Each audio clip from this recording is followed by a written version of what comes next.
Сначала в семье рождаются, а потом создают свою. Построить крепкие отношения, сделать счастливыми детей могут только заботливые, внимательные, любящие родители. Мы очень дружная семья, понимаем друг друга, стараемся друг другу помогать. Но иногда бывает недопонимание, но мы стараемся их решать.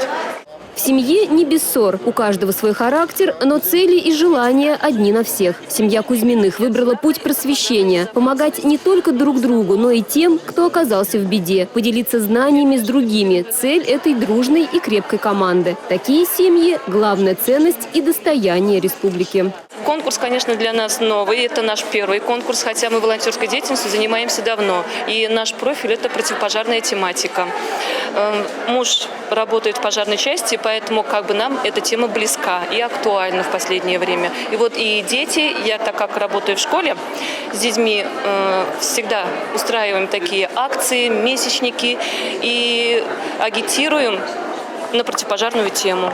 Традиции в каждой семье свои, но ценности одинаковые. Взаимопонимание, поддержка, уважение, прощение, честность. Традиции, которые передаются от мамы к дочке, от отца к сыну.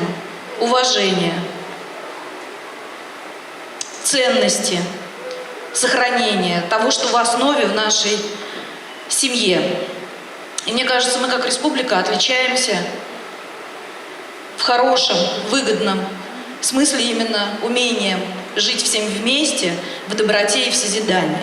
По итогам конкурса победила семья Шиловых из Чебоксар. В ее составе 6 детей. Социально ответственной стала семья Богатеевых из Красночитайского района, в которой 7 детей, 3 приемные. Самая спортивная – семья Солоденовых из Цивильска. Дружные – Петровы из Канашского района. Творческие – Черновы из Чебоксар. И самые трудолюбивые – Лысовы из Алатырского района. Преклоняемся перед теми людьми, кто взяли большую ответственность и завели многодетные семьи. Хотя мы с Олегом Алексеевичем тоже многодетная семья. Но чтобы жизнь продолжалась, счастья, здоровья и благополучия. Спасибо большое за то, что вы есть.